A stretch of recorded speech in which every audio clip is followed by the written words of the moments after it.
జీవమా యేసయ్యా ఆత్మతో నింపుమా అభిషేకించుమా జీవమా యేసయ్యా ఆత్మతో నింపుమా అభిషేకించుమా స్తోత్రం స్తోత్రం యేసయ్యా స్తోత్రం స్తోత్రం యేసయ్యా స్తోత్రం స్తోత్రం యేసయ్యా స్తోత్రం యేసయ్యా ఆరాధన ఆరాధన ఆరాధన నీకే యేసయ్యా ఆరాధన ఆరాధన ఆరాధన నీకే ఆరాధన ఆరాధన ఆరాధన నీకే ఆరాధన ఆరాధన ఆరాధన నీకే జీవమా యేసయ్యా ఆత్మతో నింపుమా అభిషేకించుమా జీవమా యేసయ్యా ఆత్మతో నింపుమా అభిషేకించుమా మెడగది మీద అపస్తులపై కుమ్మరించిన ఆత్మవలే పరిశుద్ధాగ్ని కుంభవలే నీ ఆత్మలో కుమ్మరించుము మెడగది మీద అపస్తులపై కుమ్మరించిన ఆత్మవలే పరిశుద్ధాగ్ని జ్వాలవలే నీ ఆత్మలో కుమ్మరించుము స్తోత్రం స్తోత్రం యేసయ్యా స్తోత్రం యేసయ్యా ఆరాధన ఆరాధన ఆరాధన నీకే ఆరాధన ఆరాధన ఆరాధన నీకే ఆరాధన ఆరాధన ఆరాధన నీకే ఆరాధన ఆరాధన ఆరాధన నీకే జీవమా యేసయ్యా హరి హోలీ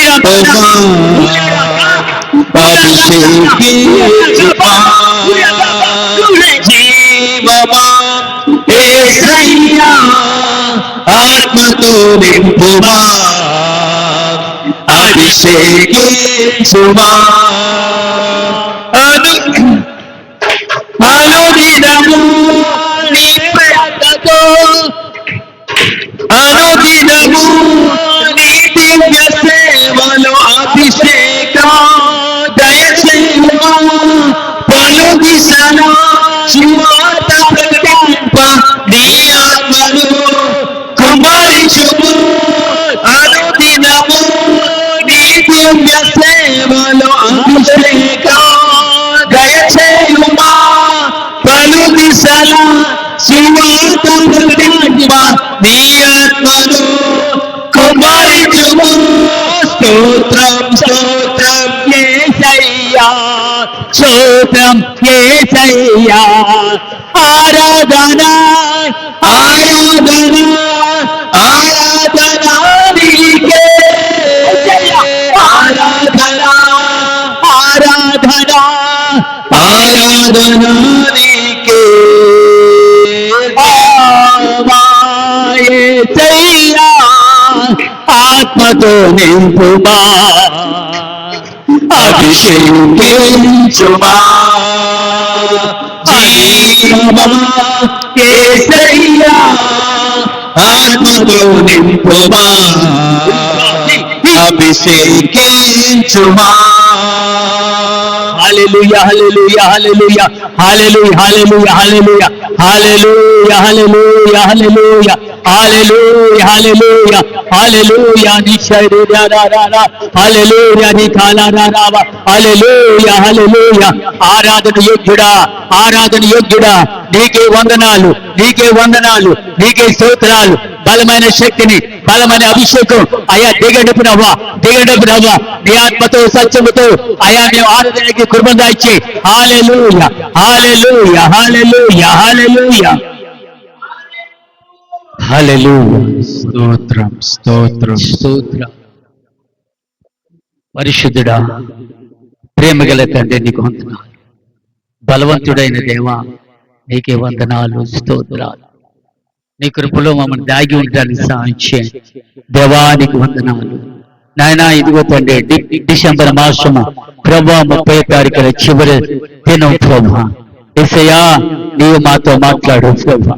యేసు ప్రభా మాకు హృదయంలో నీ వాక్యం ఉండడానికి సహాయం చేయదేవా. యేసు ప్రభా నీకు వందనాలు.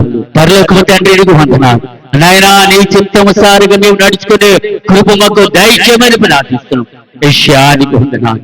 యేసు ప్రభువానికి వందనాలు. అయ్యా నువ్వెంత గొప్ప దేవుడవో, ఎంత గొప్ప భాగ్యం ఇచ్చావు తండ్రి. నీ భాగ్యమే పొందుకున్న వారిగా, నీ యొక్క అభిషేకము పొందుకున్న వారిగా, నీ యొక్క అమల తైలతో మమ్మల్ని అభిషేకించి వాడుకోమని ప్రార్థిస్తున్నాం. యేసు ప్రభువా నీకు వందనాలు దేవా. వందనాలు. మా ఇరుకుల్లో ఇబ్బందులు అయా బాధల్లో కష్టాలు అన్నిటి కూడా నీ విజయించే దేవుడు ఒక్కడే బాబా. హల్లెలూయా నీకే స్తోత్రాలు చెల్లించు. మహిమతో నీకు బలపరచు. యేసు నామమున కూర్చున్న పరమ తండ్రి ఆమేన్. కూర్చుందాం అందరూ కూడా మీ చోటున. హల్లెలూయా. మనము చివరి దినాలు ఉన్నాం. డిసెంబర్ మాసము 30వ తారీఖున ఉదయ కాలం ముందు మనము సన్నిధిలో గడపాలని తలంపు ప్రేరేపణ బట్టి ఈ సన్నిధిలో మేము గడుపుతున్నాం. మనమందరం గడపాలని ప్రభు పేరిట మనము చేస్తున్నాం. కొద్దిమంది వచ్చారు కనుక ఎవరు రాలేదు. వాళ్ళ గురించి దేవునికి ప్రార్థన చేద్దాం. ప్రార్థన ఎక్కువ గడపాలని, ప్రార్థనలు ఎక్కువ ఉండాలని ప్రభు ఒక ఆశ. మనము ఎక్కువ ప్రార్థన చేసుకుంటే మన ఆశీర్వాదాలు మనకు వస్తూనే ఉంటాయి, మన మేలులు పొందుకొని మనం ఉంటాం. అందుకే పౌలు భక్తుడికి మాట అన్నాడు చూడండి. అపోస్తల కార్యాలు 1వ అధ్యాయము 8వ చూద్దాం. ఆయనను పరిశుద్ధాత్మ మీ మీదికి వచ్చినప్పుడు మీరు శక్తి నిందుదురు గనుక మీరు యెరూషలేములోను యూదయ సమరయ దేశమంతటను బూది గంటల వరకు నాకు సాక్షులుందరని. హల్లెలూయా. మనము చివరి దినాలు ఉన్నాం కాబట్టి మనం ఏం చేయాలంట? ప్రార్థన పూర్వగా నడవాలి. ప్రార్థన పూర్వకుంటే పరిశుద్ధాత్మ మన మీద కుమ్మరిస్తుంది. పరిశుద్ధాత్మ దేవుడు మనతో మాట్లాడు. ఆయనను పరిశుద్ధాత్మ మీ మీదకి వచ్చినప్పుడు మీరు శక్తి నొందుదురు అని ఉంది ఇక్కడ కదండి. పరిశుద్ధాత్మని వర్షిప్ మనకు కావాలి. ప్రతి ఒక్కరు కూడా వర్షిప్ లో ఉండాలి. శక్తి పొందుకోవాలి. శక్తి మనము పొందుకున్న వారిగా మనం ఉండాలి. దేవుడే ఆలోచించి నీ మీదకి వచ్చినప్పుడు మీరు శక్తి నొందుదురు. పరిశుద్ధాత్మ దేవు మరా మరా మరా మరా మరా బలా బలా బరా బరా బరా బరా బలా బలా బలా బలా. యేసు ప్రభువారు ఒక మాట నాడేటప్పుడు ఆ శక్తి నీ మీద కుమ్మరించింది. ప్రతి ఒక్కరు కూడా శక్తి పొందుకోవాలి. శక్తి పొందుకున్నాడు మన జీవితాలు ముందుకు సాగుతాయి. అక్కడ దినాలు భయంకర దినాలు మనం ఉంటున్నాం. అయినా సరే మనలో ఒక నిరీక్షణ లేకపోతుంది. నిర్లక్ష్యంగా ఉంటున్నాడు ప్రతి ఒక్కరు కూడా. నిర్లక్ష్యం ఉండకుండా శక్తి పొందుకోవాలని తలంపు ఆలోచన పుట్టాలి మీలో. హల్లెలూయా హల్లెలూయా. కనుక ఎలా ఉండాలంట?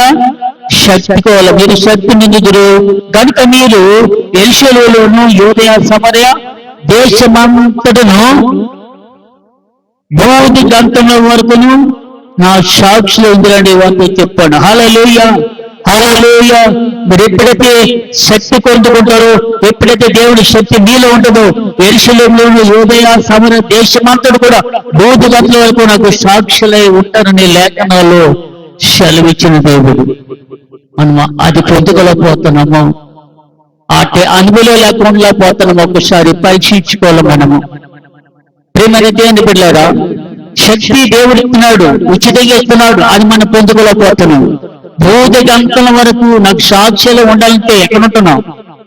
భూమి మీద ఉన్నాం, కానీ మన జీవితాలకు ఎలాగుందో పరీక్షించుకోవాలి.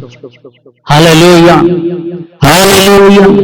ప్రేమైన దేవుని బిడ్డలారా, దేవుడే చెప్తున్నాడు ఇక్కడ, నాకు సాక్షిలో ఉందని వారితో చెప్పాడు. సాక్షులుగా ఉంటున్నామా? ఆయన అభిషేకం మనం పొందుకుంటున్నామా? ఆయన శక్తి మనలో ఉంటుందా? ఎప్పుడు పొందుకుంటాం? దినాలు గడిచిపోతున్నాయి, సంవత్సరాలు గడిచిపోతున్నాయి. ఆత్మతో సత్యముతో ఆరాధించడాన్ని దేవుడు హెచ్చరిస్తున్నాడు, కానీ మనలో ఎప్పుడు కూడా పొందుకోలేకపోతున్నాం. మనలో ఒక బలహీనత, ఆ బలహీనతలోనే కూలిపోతున్నాం, కానీ దేవుని మాటకు, దేవుని శక్తిని మనము పొందుకోలేకపోతున్నాం. దినాన్ని హల్లెలూయా. ఏ మాటలు చెప్పేవారు చూచుచుండగా ఆయన ఆరుణమాయను. అప్పుడు వారి కన్నులకు కనబడకుండా ఒక మేఘము ఆయనను కొనుపోయాను అని ఉంది కదా. ఈ మాటలు చెప్పి వెళ్ళిపోయాడు యేసు ప్రభువా. దేని పిల్లరా, ఎందుకో చెప్తున్నాడు ఈ మాటలు? మన కొరకే ఆరోహణమైపోయాడు యేసు ప్రభువా. ఈ మాటలు చెప్పుతూ చెప్పుతూ చెప్పుతూ కనబడకుండా వెళ్ళిపోయాడు యేసు ప్రభువా, ఆరోహణమైపోయాడు. కనుక మనం ఎలా ఉండట? పట్టుదలతో మనము ప్రార్థన చేయాలి. పట్టుదలతో మనం ప్రార్థన ఎలా ఉండాలి? పట్టుదలతో దేవుని వాక్యముతో మనము కలిగి ఉండాలి. హల్లెలూయా, హల్లెలూయా. కనుక యేసు ప్రభువారు చెప్పిన మాటలు మనకి నచ్చుతుందా లేదా? దేవుని మాట మనకి అనుకూలంగా ఉంటున్నదా లేదా? మనం ఒక్కడికి పరీక్షించుకుంటేనే మంచిదని ప్రభు హెచ్చరిస్తున్నాడు. అందుకే ఒక మాట తర్వాత ఏమన్నాడు? ఆయన వెళ్తుండగా వారు ఆకాశం వైపు చూచుండరి, ఇదిగో తెల్లని వస్త్రము ధరించుకొనిన ఇద్దరు మనుషులు వారి వద్ద నిలిచేదట. హల్లెలూయా, హల్లెలూయా. కదండి, ఆయన వెళ్ళి చూడగా ఆకాశము తెరిచి చూస్తున్నారట. ఆకాశం తెరిచి చూసినప్పుడు ఏంటంటే తెల్లని వస్త్రములు ధరించుకుని కనబడుతున్నారంట. హల్లెలూయా. ధరించారు, ఆకాశము తెరిచి చూచుచుండరి, ఇదిగో తెల్లని వస్త్రములు ధరించుకున్న ఇద్దరు మనుషులు నా యొద్ద నిలిచేది. గలయ మనుషులారా, మీరెందుకు నిలిచి ఆకాశము తెరిచిచున్నారు? దేని పిల్లలు ఎంత స్పష్టంగా మాట్లాడుతున్నాడు. గలయ ప్రాంతాన్ని దేవుడు మాట్లాడుతున్నాడు. గలయ మనుషులారా, మీరెందుకు నిలిచి ఆకాశము తెరిచిచున్నారు? మీ వద్ద నుండి పరలోకంలోకి చేర్చుకునిబడిన ఈ యేసే ఏ రీతిగా పరలోకమునకు వెళ్ళుట మీరు చూచుదురో ఆ రీతిగానే ఆయన తిరిగి వచ్చినని వారితో చెప్తున్నారు. హల్లెలూయా, హల్లెలూయా. తెల్లని వస్త్రముతో ఆకాశం వచ్చినప్పుడు యేసుక్రీస్తు ప్రభువారు ఆ దిగి వచ్చినప్పుడు, ఆకాశం దిగి వచ్చాడు, అదే వస్త్రంతో వస్తాడట. ఆ వస్త్రం అనేది మనకి అందరికీ ఇస్తాడట. హల్లెలూయా. పరిశుద్ధాత్మ అనే వస్త్రము నీకు నాకు ఇవ్వాలని ఆశపెడుతున్నాడు ప్రభువారు. అది పొందుకుని ఉండాలా, పొందుకునే వారికి మనం ఉండాలి. అటు అనుభూతులు మనకు ఉండాలని ప్రభు పేరిట మనము చేస్తున్న ప్రియమైన దేని పెట్టారా, మనము శక్తి పొందుకున్న తలపు మనకు ఉండాలి, ఆలోచన మనకు ఉండాలా. హల్లెలూయా. దేవుడు మనకు మాదిరి గురించి వెళ్ళిపోయినాడు. దేవుడు మనకి మాదిరి గురించి వెళ్ళిపోయాడు కాబట్టి ఆకాశం నుంచి ఉండి పరలోకము చేర్చుకొనబడిన ఈ యేసే తిరిగి ఏ రీతిగా ఈ పరలోకం దాంట్లో వెళ్ళుటకు మీరు చూచుదురో ఆ రీతిగానే ఆయన తిరిగి వచ్చినని వారితో చెప్తున్నాడు. కనుక మనము చూసినది మనం జాగ్రత్తగా గమనించినట్లయితే ప్రభు వెళ్ళిపోయాడు, అదే రీతిగా మనల్ని భూమి మీదకి తిరిగి వస్తాడని చెప్పిన మాట. కానీ మనం సిద్ధంగా ఉన్నామా? సిద్ధంగా ఉన్నామా? ప్రభు వచ్చి తీసుకునేటప్పుడు మనం సిద్ధంగా ఉన్నామా? పరిశుద్ధాత్మ దేవుడు మాట్లాడే దేవుడు. హల్లెలూయా, హల్లెలూయా. దేవాతి దేవుడు మనకి ఇచ్చిన ఆశీర్వాదాలు, ఫలాలు, అభివృద్ధి దేవుడు మనకి ఇస్తానే ఉంటున్నాడు. మనము పొందుకుని తీరవని ఉండాలి. ఎందుకంటే 2025 సంవత్సరము డిసెంబర్ మాసము 30వ తారీఖున ఉన్నాం. కొద్ది 2 దినాలు మనకి 2 దినాలు ఉన్నాయి. 2026 సంవత్సరం నూతన సంవత్సరం అడుగుపెట్టుచుండగా మనం ఎలా ఉండాలి, నూతన సంవత్సరాలు ఎలా ఉండాలి అని కూడా నిర్ణయం తీసుకోవాలి. పాతది గతించిపోను కొత్తగా ఆయనని లేఖనంలో సెలవిచ్చిన దేవుడు. 2025 సంవత్సరాలు ఎన్నో గతి చేసుకుని ఎన్నో సంవత్సరాలు ఉన్నాయి, ఎన్నో అన్ని పోగొట్టుకుని మళ్ళీ తిరిగి రావటానికి 2026లో మీరు పెంచుకొని తీరాలి అని హెచ్చరించిన ప్రభు వారు మనకి. హల్లెలూయా, హల్లెలూయా. యేసు ప్రభువా, నువ్వు నాకు తోడే ఉండే ప్రభువా, యేసు ప్రభువా నువ్వు నాకు సహాయం చేస్తేవా అని దేవుని అడగాలి. పొందుకొని తీరాలి, పొందుకునే అనుభవం మనకు ఉండాలి అని ఎంతో ఆశపడుతున్నాడు. ప్రియమైన దేని పెట్టారా, మనము ప్రభు చెంత ఉన్నాం, ప్రభు బాటలో ఉన్నాం గనుక ఆయన మాటకు మనము విధేయత చూపించి వాడు ఉండాలి. హల్లెలూయా. దేవుడు అందరికి దేవుడు, అందరినీ కాపాడేవాడు, కొనుకడు, నిద్రపోడు ఈ రోజుల్లో. కనుక మనము నిద్రపోతున్నాం కానీ ఆయన ఎప్పుడు కూడా నిద్రపోలేదు. ఏనాడు కూడా ఆయన నిద్రపోలేదు. మన కొరకు ఆలోచన చేస్తూ ఉంటుంటాడు. కమ్మైన దేని పిల్లరా, మానవులు బట్టి మనం ఏం చేయాలంట? వేపు ఉండక ఏకాంతంతో ప్రార్థన చేస్తూ ఉండాలి. ఏకాంతంతో హృదయంతో మనం ప్రార్థన చేస్తున్నట్లయితే ప్రభు మనకి ఆయన ముఖ కాంతిని ప్రకాశింప చేయడానికి ఇష్టపడతాడు. హల్లెలూయా, హల్లెలూయా. విశ్వాసించాలి, ఏకాంతంతో ప్రార్థన చేయాలి. అది దేవుడు నీకు మంచి కార్యాలు చేస్తూ ఉంటాడు. హల్లెలూయా. కనుక మనము ఇది అపోస్తుల బాధలు మనకు కలిగి ఉన్నాం కాబట్టి అపోస్తులు ఏకాత్మతో ఆ యొక్క ఎక్కడండి ఆ మేడ గది మీద ప్రార్థన చేసినప్పుడు ప్రతి ఒక్కరు కూడా ఆత్మను పొందుకొని ఆత్మవశుడై ప్రభువుడికి సమీపస్తులు ఉండేవాడట. హల్లెలూయా.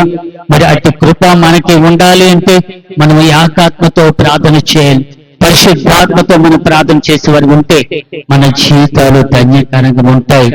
నూతన క్రియలను చూస్తావు, నూతన అనుభవాలు నడిపించేవారుగా నీవు ఉంటావు. అనేక మందిని నువ్వు నడిపించేవారుగా ఉంటావని దేవుడు హెచ్చరిస్తున్నాడు.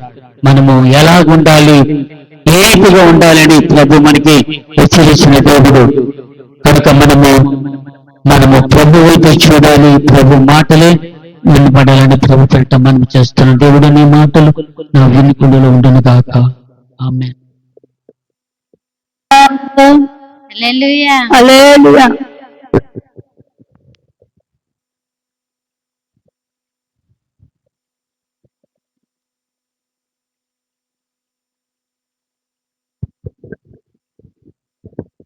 హల్లెలూయా. చక్కగా ఆంటీ గారు కూడా పాడి దేవుని నామస్తున్నందుకు ఆంటీ గారికి కూడా వందనాలు. దేవుని ఇంకను మహిమ కలుగును గాక. ఇంకను అనేక పాటలు ఆంటీ గారు కూడా మన యొక్క ప్రార్థన కూడికలలో మన మందిరంలో కూడా యేసుక్రీస్తు నామములో పాడును గాక. ఆమేన్. హల్లెలూయా. సరే, నాన్నగారు మరి వాక్యం పంచుకుంటారు కదా నేను ఇంకా అనుకున్నాను. కానీ జస్ట్ ఒక హెచ్చరించి వెళ్ళి ఉన్నారు మళ్ళీ. హల్లెలూయా. సరే, ఏది ఏమైనా నేను ఒక కొన్ని నిమిషములు కొన్ని మాటలు తెలియచేయాలని ఆశపడుతూ ఉంటున్నాను.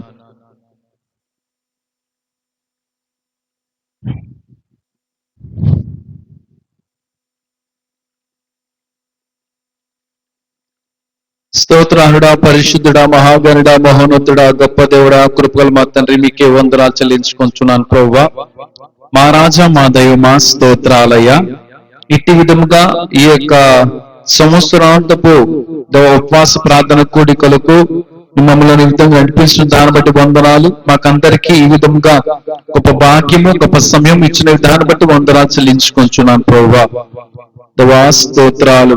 నీ వంక చేత మాతో మాట్లాడండి, మమ్మల్ని ఇంకో హెచ్చరించండి, గద్దించండి, మమ్మల్ని సరి చేయమని వేడుకుంటున్నారు రాజా. కరుణించ కృప చూపించి నీ వంకతోనే మాతో మాట్లాడమని, వెనుకల చోడు గ్రహించ మనస్సు ప్రతి బిడ్డకు అనుగ్రహించమని యేసు నామములో ప్రార్థించి వేడుకుంటున్నాను ప్రభువా. ఆమేన్. హల్లెలూయా, హల్లెలూయా. మంచిది. దేవుని యొక్క నామానికి మహిమ కలుగును గాక. వచ్చిన మీ బిడ్డలైన వారిని మీకు అందరినీ దేవుడు దీవించును గాక. కొన్ని నిమిషములు దేవుని వాక్యాన్ని మనం ధ్యానిద్దాం. దూతలు, దూత పాటలు అన్న విషయాన్ని గురించి ఈ దినాన్న తెలియజేయాలని ఆశపడుతుంటున్నాను. దూతలు ఏవైనా పాటలు పాడుతూ ఉన్నాయంటారా? పాటలు పాడాయంటారా? దూతలు పాటలు పాడాయా? దూతలు మనం చూసుకుంటే కనుక దూతలు, దూత పాటల గురించి ఈ దినాన్ని మనం ధ్యానిద్దాం. గమనించినట్లయితే పరలోకములో ముగ్గురు ప్రధాన దూతలు ఉన్నాయి వేరు, ఉండేవి వేరు.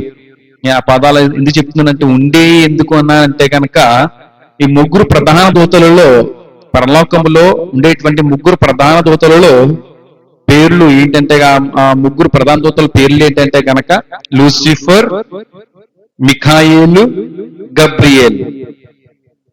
ఏంది? ముగ్గురు ప్రధాన దూతలు. లూసిఫర్ కదండి, వస్తాడుగా దేవుడు తన్నేసాడు, అయిపోయింది, ఆల్రెడీ అయిపోయింది. పరలోక ప్రజెంట్ ఎన్ని దూతలు ఉన్నాయంటే కనుక 2 ప్రధాన దూతలు ఉన్నాయి.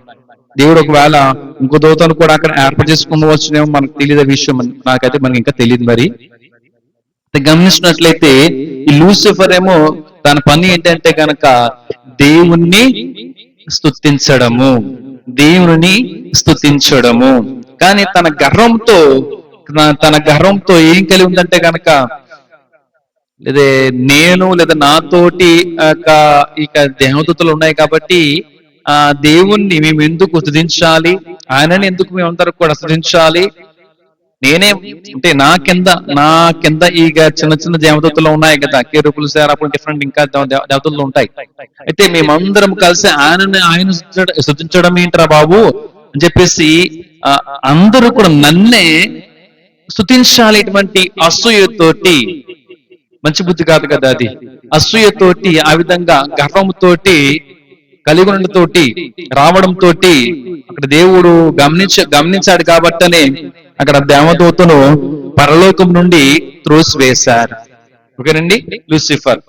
మిగిలిన 2 దేవదూతల గురించి చూసినట్లయితే మిఖాయేలు అంటే కనుక దేవుని పక్షముగా యుద్ధాలు చేసేటువంటి దేవదూత. ఓకేనండి. 2వ దేవదూత. 3వ దేవదూత గబ్రియేల్ కదండి.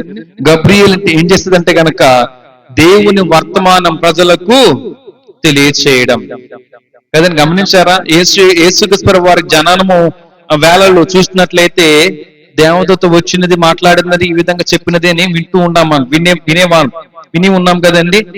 ఆ దేవదూతే గబ్రియేల్. హల్లెలూయా. ఈ దేవదూతలు వారి పనులు చేస్తూ ఉన్నాయి. కానీ ఈ గమనించినట్లయితే గనక ఈ ప్రస్తుత కాలంలో ఈ గబ్రియేల్ అనే పేరు పెట్టుకున్నారు అనుకోండి, దేవదూత పేరు పెట్టుకున్నారు కదా, సంతోషించాలి. అట్టి విధంగా మనం అందరూ కూడా జీవించాలి. నేను బ్రతకాలరా బాబు అని దేవుని నామా నేను ఘనత తెచ్చే విధంగా ఉండాలరా అని అనుకుంటూ జీవిస్తున్నట్లయితే గనక ఆ రకంగా మనుషులు అనుకోవచ్చు, సేవకులు అనుకోవచ్చు, చాలా మంచిదిగా మనము ఎంచాలి, భావించాలి. కానీ ప్రస్తుత కాలంలో ఈ విధంగా ఆ పేరును ధరించుకొని పెట్టుకుని ఏ విధంగా జీవిస్తున్నారంటే కనుక సాతాను గాడికి అనుచరుల వల్లే జీవిస్తూనే ఉంటున్నారు. హల్లెలూయా, హల్లెలూయా. మీరు ఎలా చెప్పగలుగుతున్నారండి? ఆ పేర్లు పెట్టుకున్న వారు మ్యాక్సిమం అలాగే బతుకుతారు, అలాగే జీవిస్తున్నారండి అని అనుకున్నట్లయితే కనుక అంతా కూడా మీ యొక్క ఊహాజనకంగా లేకపోతే ఊహాజనకంగా ఏదైనా అంటారు కదా, ఊహ అని అనుకోవచ్చు. ప్రస్తుత కాలంలో ఎవరికి పేరు తగ్గట్టుగా వారు ఏమాత్రం కూడా జీవించడమే లేదు. అర్థమవుతుందా? ఎవరినైనా సరే అనుకో చూసుకునే ఎడల నా పేరుది అని చెప్పుకున్నాం అనుకోండి, వారు పెట్టుకున్నటువంటి పేరు లేదా దైవజనులు దైవ సేవకులు వారికి పెట్టినటువంటి పేరును బట్టి వారు ఏ రకంగా జీవిస్తున్నారో ఒకసారి వారు ఆలోచిస్తే కనుక అంత వారికి అర్థమవుతూనే ఉంటది. ఉదాహరణకి అబ్రహాం ఉన్నారనుకోండి, విశ్వాస కదండి, విశ్వాసం అంటే విశ్వాసం ఎక్కువగా ఉండాలి, వాళ్ళకి కనబడాలి. అంటే అలా అంటే మనలో కనబడుతుందా లేదా? యోహాను కనబడతాడు అనుకోండి, మారు మనసుకు ఇక ఇచ్చేటువంటి బాప్తిస్మమే యోహాను. అంటే యోహాను గారు ఏ విధంగా తన పని చేశాడంటే కనుక యేసుక్రీస్తు ప్రభువు వారి యొక్క రాకడకు ఆయన వచ్చేటువంటి ఆ రాకడకు ఆయన మార్గం చూపే విధముగా ఆయన జన్మించి ఉన్నాడు కదా, తన పనిని జరిగించి ఉన్నాడు. మారు మనస్సు బాప్తిస్మము. రెండవది చూసినట్లయితే గనక యేసుక్రీస్తు ప్రభువు వారి బాప్తిస్మం ఎలాంటిదంటే గనక అది చెప్తాను ఒకసారి, మనకు రెండు విధాలు కనబడుతూనే ఉంటూ ఉంటాయి. అలాగన మనకి ఆత్మచేత దేవుని యొక్క ఆత్మచేత బాప్తిస్మం ఇవ్వడం అనేది యేసుక్రీస్తు ప్రభువు వారు. ఇలాగన పేరు తగ్గట్టుగా మనకి పేరుకు తగ్గట్టుగా మనం చూసినట్లయితే ప్రస్తుత కాలంలో ఏ ఒక్కరు కూడా జీవించడమే లేదు. దేవుని యొక్క వర్తమాన ప్రజలకు తెలియజేయడం పోయి ఏం చేస్తున్నారంటే గనక వారి ప్రవక్తన పోకడ ఎలా ఉన్నది అంటే గనక నేను అప్పాది సేనలో ప్రాముఖ్యమైన స్థానము లేదంటే గనక నాకు ఒక పొజిషన్ కలిగి ఉన్నని ఇచ్చి ఉన్నాడని భావించోలేదు ఏమిటో అనుకోవచ్చు. ఆ విధంగా ఆ పేరు కలిగిన వారు కూడా ఆ విధంగా లోకంలో బతుకుతూనే ఉన్నారు, జీవిస్తూ ఉంటున్నారు. హల్లెలూయా. నీ పేరు, నీకు దైవజనులు నీకు ఒక పేరు, మంచి పేరు, ఒక దైవజను ఒక భక్తుల పేర్లు పెట్టి ఉన్నారంటే గనక ఆ భక్తుల పేర్లు వారి జీవితం ఎలా ఉన్నది, ఆ జీవితం ఎలా జీవించి ఉన్నారు అది నువ్వు తెలుసుకున్నట్లయితే కనుక నువ్వు వారి ప్రకారంగా వారి వలి లోకంలో జీవించినట్లయితే దేవుడు నిన్ను బట్టి ఎంతగానో ఆనందిస్తూనే ఉంటూ ఉంటాడు. హల్లెలూయా, హల్లెలూయా. నా పేరు చూసుకుంటే గనక నా పేరు జాన్ హస్ అంటే గనక ఎలాగంటే గనక సత్యవంతుడుగా లేదా నిజాయితీగా అన్నట్టుగా ఆ అర్థంకి వస్తూ ఉంటది. సత్యము కొరకే తాను పోరాడి ఉన్నాడు కూడాను. దేవునికి రాజస్థాపన నిమిత్తమై పరిశుద్ధ గ్రంథం నిమిత్తమై సత్యము కొరకే ఈయన కష్టపడి ఉన్నాడు జాన్ హస్ అంటే కనుక. అలాగన మనం సత్యము కొరకే నిలబడాలి. సత్యవంతుడైనటువంటి దేవునికి బిడ్డలుగా ఉన్నాం కాబట్టి మనం ఆ రకంగానే ఆ విధంగా లోకంలో జీవించాలి. లోకంలో జీవిస్తున్నాం కాబట్టి లోకస్తులతో మనం కలిసిపోయి లోకుల వల్లే మనము వారి వల్లే జీవిస్తున్నట్లయితే కనుక నీ జీవితానికి ఏమాత్రం కూడా ఇంకా అర్థమేమి కూడా ఉండదు. దేవుడు అప్పుడు నేను చూసి బాధపడ్డాడు, సారీ సంతోషించాడు, ఆనందించాడు, బాధపడుతూనే ఉంటూ ఉంటాడు. హల్లెలూయా, హల్లెలూయా. సరే, ఇంకా నువ్వు చూసినట్లయితే దేవదూతలు కొన్ని రకాలు ఉన్నాయి. కొన్ని రకాలు అంటే కనుక ఏంటి అంటారు అవి? ఇప్పుడు దేవదూతలు చూస్తున్నాం కదా, ఎన్ని రకాలు చెప్పాము. దేవదూతలు ఎన్ని రకాలు ఉన్నాయి? పరలోకంలో 3 ప్రధాన దేవదూతలు ఉన్నాయి. లూసిఫర్ ఒకటి, రెండవదిగా మికాయేలు, మూడవదిగా గబ్రియేలు. 3 దేవదూతలు ప్రథమంగా లేదంటే ఉన్నాయి పరలోకంలో. దేవదూతల్లో కొన్ని రకాలు ఉన్నాయి కాబట్టి ఆ రకాలు ఏంటండి? ఆ రకాలు ఏమిటి? కెరూపులు సెరాపులు. హల్లెలూయా. ఈ కెరూబులు సెరాపులు ఇట్లా కొన్ని దూతలకు 2 రెక్కలు, కొన్నింటికేమో 4 రెక్కలు, మరి కొన్నింటికేమో 6 రెక్కలు. అన్ని కూడా ఒకే రకంగా కలిగి ఉంటాయేమో అని అనుకోవచ్చు. కొన్నింటికి అయితే గనక దూతలకి 2 రెక్కలు ఉంటాయి, కొన్ని దూతలకి అయితే 4 రెక్కలు, కొన్ని దూతలు గనక 6 రెక్కలు ఉంటున్నాయి. హల్లెలూయా. ఇలాగన దేవదూతల గురించి మనం మాట్లాడేటప్పుడు అది స్త్రీలింగం అనేది మనం వాడకూడదు. హల్లెలూయా. చెప్పింది అని అనకూడదు, చెప్పాడు అని అనాలి. మా బైబిల్ కనుక చూసినట్లయితే కనుక గబ్రియేలు ఆ పేరు చూస్తే మనకి అది స్త్రీలింగం ఒక పేరు కనబడుతున్నట్టుగా ఉంటదా? మికాయేలు అలాగన చూసినట్లయితే స్త్రీ అని అనుకోనకూడదు, అలాగని పిలవకూడదు. చెప్పాడు, పిలిచాడు, దేవదూత వచ్చింది అంటే కానీ మళ్ళీ అది కూడా అంటే శ్రీలింగంలో వెళ్ళిపోద్దేమో అనుకోవచ్చు. హల్లెలూయా. పరిశుద్ధాత్మ విషయంలో కూడా మనం ఇట్లానే మనము మాట్లాడాలి. పరిశుద్ధాత్మ విషయంలో కూడా మనం ఇట్లానే మనం మాట్లాడాలి. హల్లెలూయా, హల్లెలూయా. సరే, మంచిది. ఇక దూతల గురించి చూస్తున్నాము, కొంతవరకు మనం ధ్యానించాము. నెక్స్ట్ దూత పాటలు. ఏంటి దూత పాటలు? మరి ఏ సమయంలో ఈ దూతల పాటలు పాడి ఉన్నాయో చూద్దాం ఈ క్షణాన్న కొన్ని విషయాలు. మన బైబిల్ గ్రంథములో దూతలు పాటలు పాడిన సందర్భాలు ఉన్నాయి. ఏ సందర్భంలో దూతలు పాటలు పాడి ఉన్నాయి అన్నట్లయితే కనుక మొదటిగా యోబు గ్రంథం 38వ అధ్యాయము 7వ వచనం. యోబు గ్రంథం 38వ అధ్యాయము 7వ వచనం.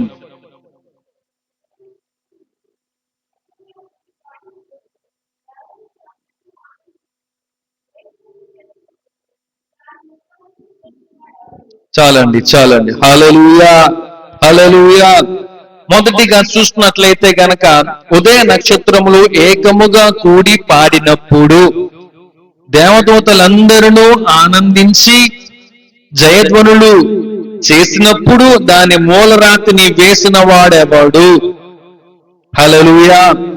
మొదటిగా చూస్తున్నట్లయితే ఇక దేవదూతలు ఏ సమయంలో ఏ సందర్భాన అక్కడ పాటలు పాడి ఉన్నాయి అన్నట్లయితే కనుక దేవుడు భూమికి పునాది వేసినప్పుడు అంట. దేవుడు భూమికి పునాది వేసినప్పుడు. హల్లెలూయా. మరి ఇక్కడ ఉదయ నక్షత్రం అంటే ఏంటండి? మరి వేకు చుక్క అంటే కనుక ఏంటి? సూర్యుని కంటే ముందుగా వస్తుంది. ఏంటంటే అది వేకువ చుక్క. సూర్యుని కంటే ముందుగా వచ్చేటువంటి చుక్కే వేకువ చుక్క. అంటే కొద్దిసేపట్లో సూర్యుడు ఇక ఉదయిస్తాడు, రాబోతున్నాడు అని తెలియజేస్తూ ఉంటది. ఏంటది? ఏం తెలియజేస్తూ ఉంటది? అది వేకువ చుక్క తెలియజేస్తూ ఉంటది. ఇంకా కొద్దిసేపట్లో ఒక సూర్యుడు రాబోతున్నాడు, ఉదయిస్తున్నాడు అని ఇక విషయాన్ని మనకి తెలియజేసేదే వేకువ చుక్క. హల్లెలూయా. వీటితో పాటు దేవదూతలు ఏం చేశాయండి? ఏం చేశాయండి?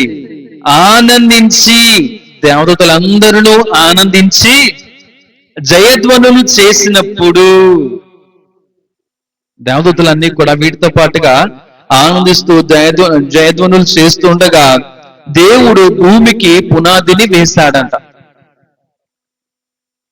మొదటి సందర్భంలో అక్కడ దేవదూతలు అక్కడ గానములు లేదంటే పాటలు పాడి ఉన్నాయి. రెండవదిగా చూసినట్లయితే గనక లూకాసు వార్త 2వ అధ్యాయము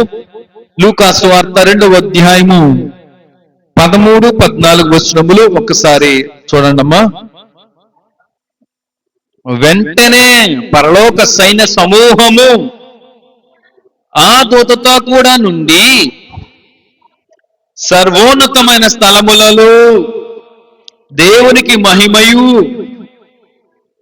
ఆయనకిష్టులైన మనుషులకు భూమి మీద సమాధానమును కలుగును గాక అని దేవుని స్తోత్రము చేయుచుండెను. హల్లెలూయా, హల్లెలూయా. రెండవ సందర్భమును చూసినట్లయితే ఇక దేవదూతలు ఎప్పుడు మరలా పాటలు పాడి ఉన్నాయి అంటే కనుక మన ప్రియ రక్షకుడు అటువంటి యేసుక్రీస్తు ప్రభువారు ఈ లోకములో జన్మించినప్పుడు దూత సమూహం అంతా కూడా కలిసి దేవుని స్తుతి స్తోత్ర గీతాలాపన చేసి ఉన్నాయి. హల్లెలూయా, హల్లెలూయా. అంటే దేవుని కార్యముల పట్ల ఎంతగానో అక్కడ సంతోషపడుతూ ఉంటున్నాయి. ఆ సమయాన్న పాటలు పాడుతూ అలాగ దేవుణ్ణి కీర్తిస్తూ అలాగన గణపరుస్తూనే ఉంటున్నాయి కూడాను ఇప్పటికీను.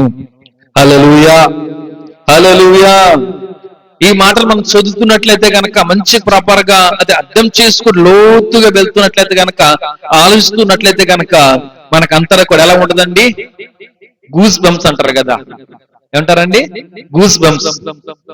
పులకరించడం అంటారు కదా, పులకరించడం, ఆ వెంట్రుకలు నెక్కబోచుకోవడం అంటారు కదా, అలా వస్తుంటారు. అంటే ఆ సంతోషదాయకంగా అటువంటి ఆ మాటలు, ఆ పని, ఆ క్రియ ఆ విధంగా దేవతలు చేసి ఉన్నాయి. మనం ఒక్కసారి తలంచుకుంటూ ఉన్నట్లయితే గనక మన ఫీలింగ్ కూడా అలాగనే ఉంటూ ఉంటది. అంటే ఆ మంచి సంతోషకరమైనటువంటి సమయం అది. హల్లెలూయా, హల్లెలూయా. అయితే ఆ సమయంలో దూతలు పాడుతున్నటువంటి వేళలో ఎటువంటి సంగీతం కూడా లేదు, సరిపోదు కూడా. ఎందుకంటే ఎంతో సంతోషంతో హృదయమంతా తెరిచి గట్టిగా పాడుతున్నాయంటే కనుక సంగీతం ఎంత ఉన్నా సరిపోదు, సంగీతం లేని లేదు కూడా అన్నప్పటికీ.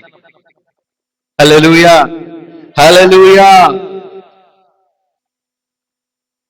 మంచిది. అయితే యేసుక్రీస్తు ప్రభువు వారి యొక్క జననము గురించి అక్కడ రెండవ మారుగా అక్కడ దేవదూతలు అక్కడ పాడి ఉన్నాయి కాబట్టి ఇక్కడ యేసుక్రీస్తు ప్రభువు వారి యొక్క జననం గురించి చూద్దాం, ముందుకు వెళ్దాం. త్వరితమున నా యొక్క మాటలు నేను ముగిస్తాను. అయితే యేసు ప్రభు వారి గురించి చూసినట్లయితే, ఆయన జననం గురించి చూసినట్లయితే కనుక యోహాను సువార్త 17వ అధ్యాయము 4వ వచనం. యోహాను సువార్త 17వ అధ్యాయము 4వ వచనం.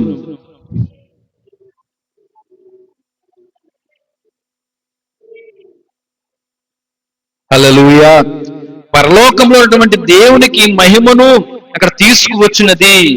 అందుకే యేసు ప్రభు వారు అంటున్నారు ఏంటంటే గనక, నీవు నాకు ఇచ్చిన పని నేను సంపూర్ణముగా నెరవేర్చి భూమి మీద నిన్ను మహిమపరచుతిని అని. ఇంకొన చూసినట్లయితే గనక భూమి మీద ప్రతి ఒక్కరికి ఏమి తక్కువగా ఉంటుంది అంటే గనక సమాధానం తక్కువగా ఉంటున్నది. ఆయనేమో సమాధానం తీసుకొని వచ్చి ఉన్నాడు కదండి. యెషయా గ్రంథం మనకి 9వ అధ్యాయం 6వ వచనం ప్రకారం చూసినట్లయితే అక్కడ సమాధానం తీసుకొచ్చి ఉండగా ఆ సమాధానమును ప్రతి ఒక్కరు కూడా పొందుకోలేకపోతూ ఉన్నారు. ఆయనకు జన్మించి సమాధానం చాటించగా ఇంచుమించు 2020 సంవత్సరాలు అయిపోయింది. అయినను ఇంకను ప్రతి ఒక్కరిలో కూడా సమాధానం లేకపోతూనే ఉంటూ ఉన్నది. ఆ సమాధానము ఇంకను ఏ ఒక్కరిలో కూడా కనబడలేకపోతూనే ఉంటూ ఉన్నది. అయితే నేటికి ఆ సమాధానమును ఏ ఒక్కరు ఇంకను అనుభవించలేకపోతున్నారే. దీనికి గల కారణాలు ఏంటంటారు? హల్లెలూయా, హల్లెలూయా. మన జీవితంలో సమాధానం లేదు, మన కుటుంబాల సమాధానం లేదు, సంఘాలలో కూడా సమాధానం లేకుండా పోతున్నది. దీనికి గల కారణాలు ఏంటి అన్న ప్రశ్నలు మనం వేసుకున్నట్లయితే గనక సమాధానం ఏంటి అంటే గనక ఆయనకిష్టులైన మనుషులకు మాత్రమే సమాధానము భూమి మీద కలుగుతూ ఉంటది. ఆ సమాధానం నీటికి మనం అనుభవించలేకపోతున్నాము అని అన్నట్లయితే గనక దానికి అర్థం ఏమిటి అంటే గనక నేను ఆయనకు ఇష్టురాలను కానేమో, నేను ఇష్టురాలను కానీ దానిగా ఉంటున్నాను, అలాగా బ్రతుకుతున్నాను, జీవిస్తున్నానేమో అనేటువంటి ఆన్సర్ లేదంటే జాబ్ను తెలుసుకోవాలి.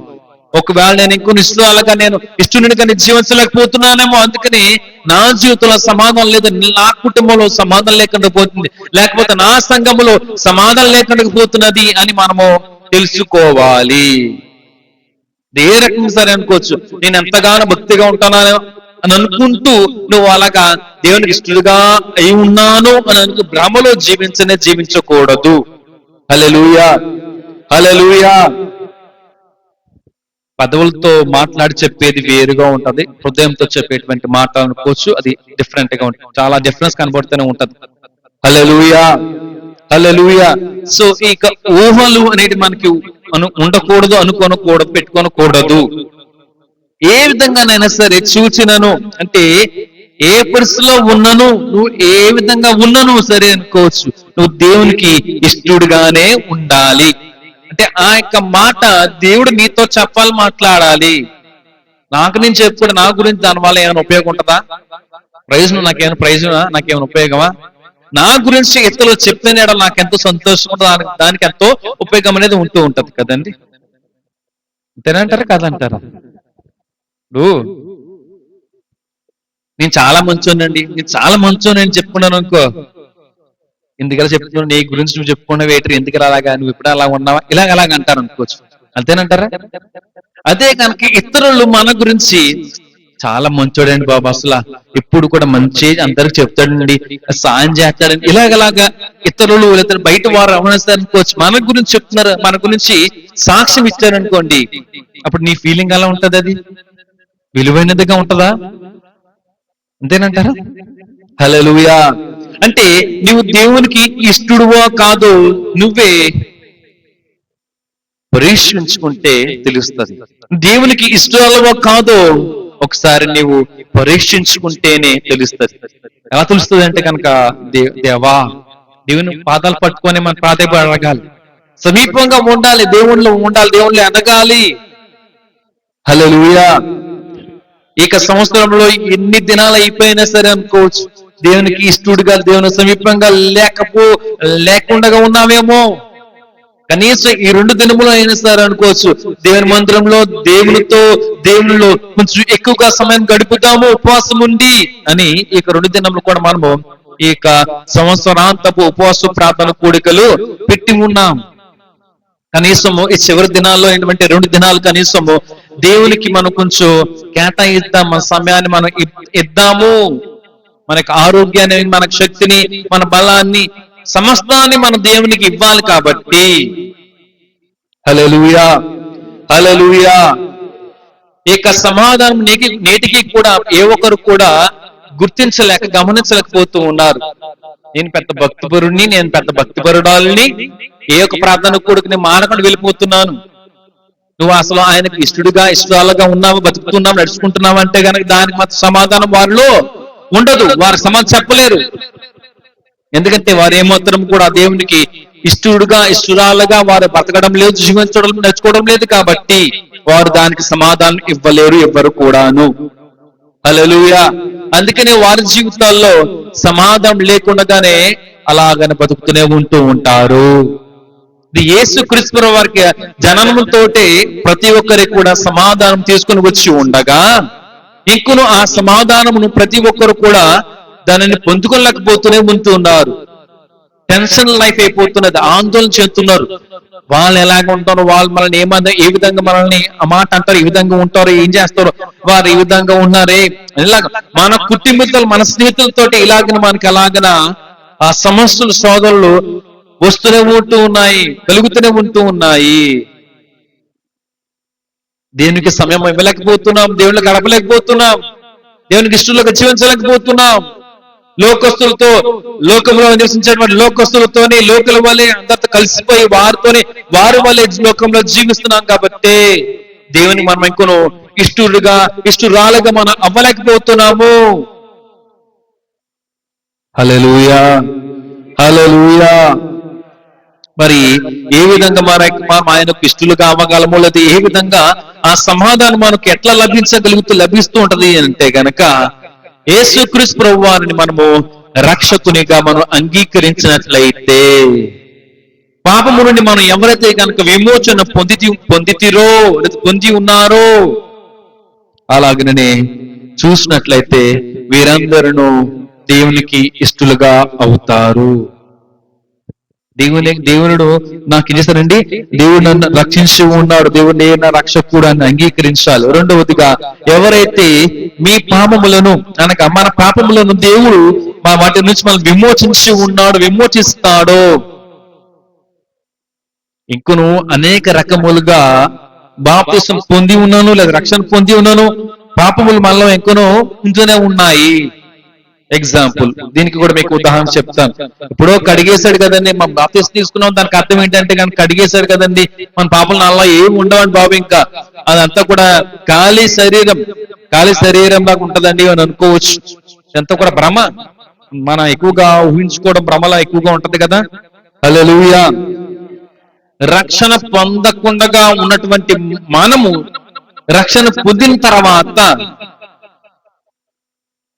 సేమ్ అంటే ఖాళీగా అయిపోతామా, ఖాళీగా ఉంటుందా అంటే కనుక ఖాళీగా ఉండదు. ఇంకొను కొన్ని ఉండిపోతాయి మనలో. ఆ యొక్క పద్ధతులు, ఆ యొక్క ఆచారాలు మనం అన్ని కూడా విడిచిపెట్టలేకపోతున్నాం, మరువలేకపోతున్నాం. మర్చిపోవాలి, అన్ని కూడా కట్ చేసుకోవాలి కదా, అన్ని కూడా మనల్ని తొలగిపోవాలి కదా. ఏం చేస్తూ ఉంటాం మనం? అప్పుడు ఏం చేస్తూ ఉంటాం? అవి మనలో పోలేదు కాబట్టనే ఆ పద్ధతులు, యొక్క ఆచారాల్లో ఏవో చేసుకొని మనం అయి కొనసాగిస్తూనే ఉన్నాము. హల్లెలూయా, హల్లెలూయా. మీకు చెప్తాను, అది కూడా చెప్తా.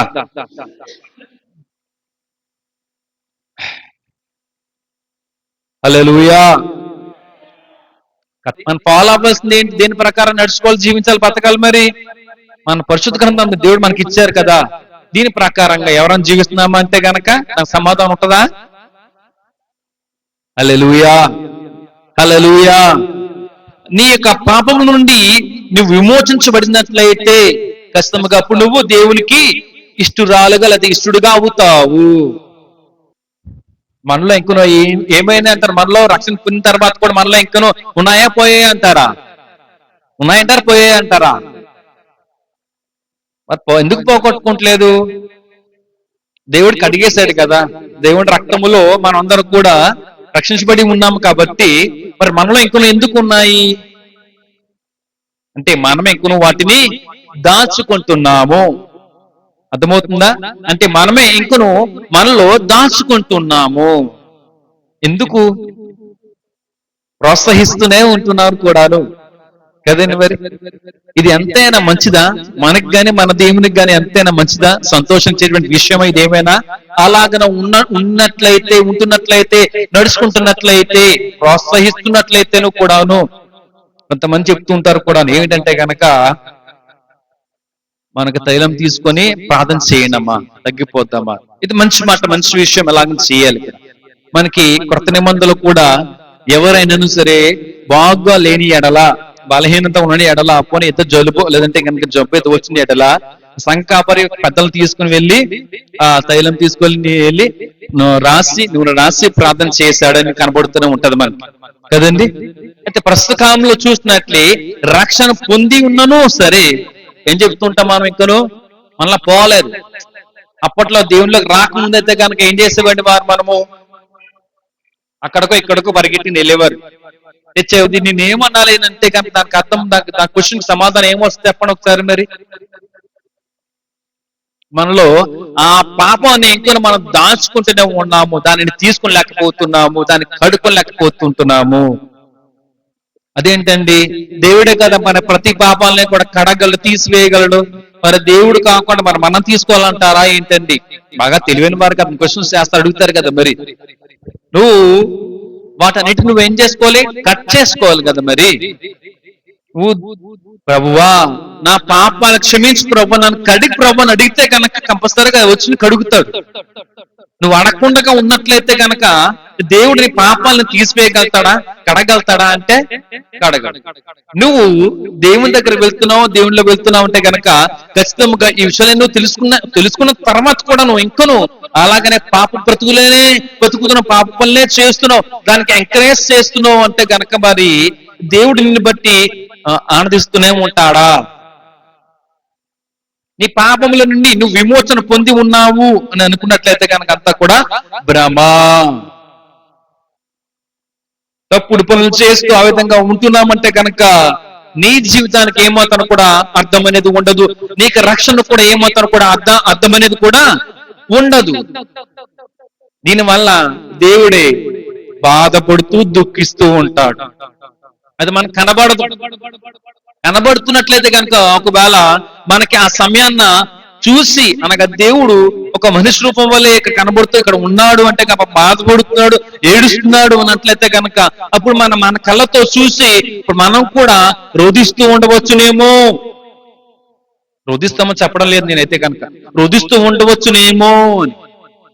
ఎందుకు అలాగుంటున్నానంటే కనుక కొంతమందికి అయితే కనుక కంటితో చూసి ఉన్నాను సరే మార్పు అనేది రాకుండా ఉంటూనే ఉంటది. కాబట్టే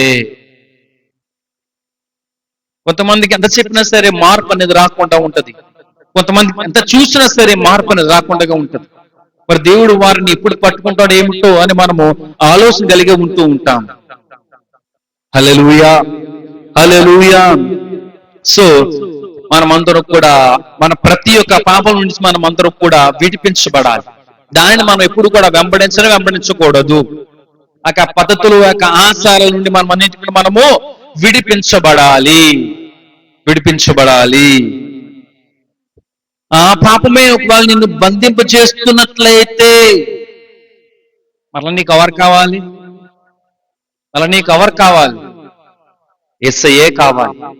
ఆయన ఒక్కడే నీ ప్రతి శాపం నుండి కూడా విడిపించగలడు. నీ ప్రతి పాప కట్టల నుంచి కూడా విడిపించగలడు. నీ ప్రతి యొక్క సమస్యల నుండి కూడా విడిపించగలడు. ఆయన ఒక్కడే, ఆయన యేసుక్రీస్తు ప్రభువారు. ఆయన కాకుండా మరి ఎవరును కూడా నిన్ను తప్పించలేడు, విడిపించలేడు. ఏ కట్టల నుండి కూడా నిన్ను బయటకు విడిపించలేదు, బయట తీసుకుని రాలేరు. హల్లెలూయా, హల్లెలూయా. మరి ఏ రకంగా ఈ పాపం మనకి చేస్తూ ఉంటాం ఉన్నట్టే కనుక శరీరాశ, నేత్రాశ, జీవపు డంబము. శరీరాశ, నేత్రాశ, జీవపు డంబము. హల్లెలూయా. అది ఏది అయినా సరే నువ్వన్నిటినీ తీసివేసుకోవాలి. వాటన్నిటిని నువ్వు అన్ని కూడా కట్ చేసుకోవాలి. వీటి ఎందుకు కూడా నువ్వు ఆలోచన కలిగి ఉండకూడదు. కేవలం దేవుని మీదే ఆలోచన, ఆశలు కలిగే ఉండినట్లయితే అప్పుడు కష్టంగా దేవుడు నిన్ను చూసి నా ప్రియుడు, నా బిడ్డ అని ఎప్పుడు ఎంతగానో నేను ఇష్టపడుతూనే ఉంటూ ఉంటాడు. ఈ లోకంలో జీవిస్తున్నాం కాబట్టి శరీరాశం ఉంటుంది, నేత్రాశం ఉంటుంది, జీవపు డంబం కూడా ఉంటూనే ఉంటది. అంటే ఈ లోకంలో జీవించినంత కాలం వరకు మాత్రం నువ్వు ఆలోచన కలిగి, ఆశలు కలిగి నువ్వు జీవిస్తూ ఉంటున్నావేమో.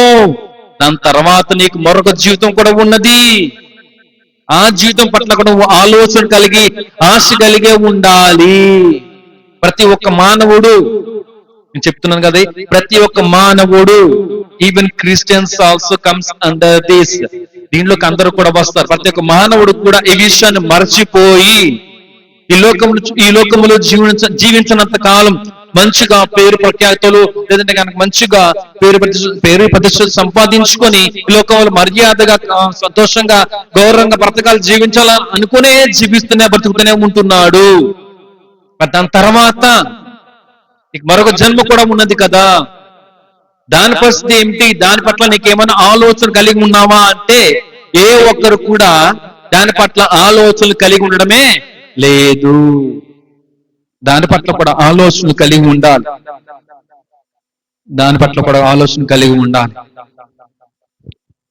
నేడే నీ ప్రియ రక్షకుడైన యేసుక్రీస్తు ప్రభు యొక్క పాదాల చెంత మనందరూ కూడా చేరి మన ప్రతి పాపాల నుండి కూడా మనం విడుదల పొందే విధముగా మనము మన కన్నీళ్లతో మన పాదాలను, అనగా యేసుక్రీస్తు వారి పాదాలను మనము కడుగుదాం.